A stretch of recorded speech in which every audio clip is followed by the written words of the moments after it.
Sanibonani. Nami ngizokhumbula nje njengesakhamuzi e-South Africa. Ngibukile bafethu amavidiyo e-trend nje impela ngisho nalabo ko-TikTok, be-trend yonke indawo ngisho naku-WhatsApp bafowethu. Kukhala ngama-Somali.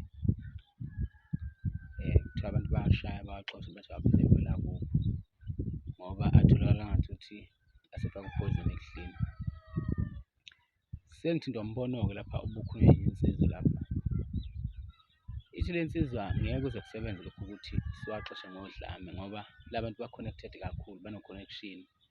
So njengoba sibaxosha nje ngodlame, bazofuna nabo ukuyiphindiselela, bafake uphoyizeni ekudleni esikudlayo sithenga mihla namalanga, bese sibhubha kakhulu. Bekufanele ukuthi kube khona indlela okubonisana ngayo ukuthi baxoshwa kanjani, kodwa kungabi le ndlela okwenziwa ngayo lokuthi kuliwe kanje ngoba lokhu yikho okudala ukuthi nabo befuna ukuyiphindiselela bese besifakela uphoyizeni ekudleni kugcine kufiwa bafowethu. Bengiqala-ke bafowethu ukuzwa mina umuntu okhuluma into esilanjeyana ngoba isikhathi esiningi umuntu omnyama wazi ukuthi kufanele kuliwe. Umuntu omnyama uthi nomelwa engacabangi ukuthi lo muntu lo alwa naye uzozama indlela yokuyiphindiselela, futhi akacabangi ukuthi yena uzolwa ngenye indlela, angeke yelwe ngale ndlela le yena alwa ngayo njengoba yena ezangembi.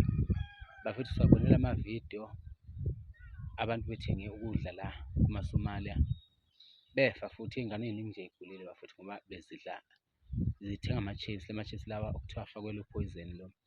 So into enjalo bafethu ngeke sikwazi ukuyivimba, kusho kuthiwa wena usikhokha kangakanani kodwa ngeke ukwazi ukuvimba ukuthi bengawufaki uphoyizeni. Uma befuna uwufaka nje ngoba vele siphila ngabo, sithenga kubona, bazofaka abantu befe beqhubeke nokufa nje bafethu, bedle beqhubeke nokufa.